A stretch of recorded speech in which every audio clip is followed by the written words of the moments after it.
Magandang hapon po mga lodi, mga friend. So pahinga muna tayo mga idol kasi na ano tayo, nagka-problema yung gulong natin.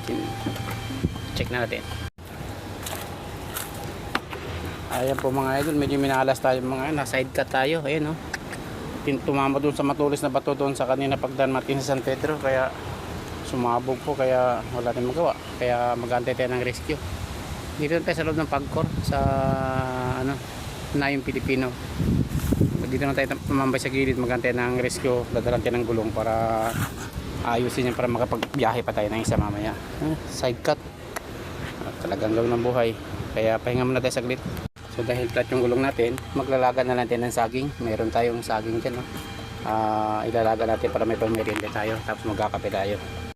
So ayan po, nakasalang na po yung saging natin nilalaga. Maganda na lang po tayo na maluto yan mga ilang minuto mga lodi. So dahil para meron tayo may merienda mamaya, waiting lang tayo maluto yan. Saglit lang yan, mga 10 minutes to 15 minutes luto na yan. At ayun na nga mga idol, titikman na natin. Parang luto na yata be. Sarap. Luto na mga idol. Doon na, isasalin ko na.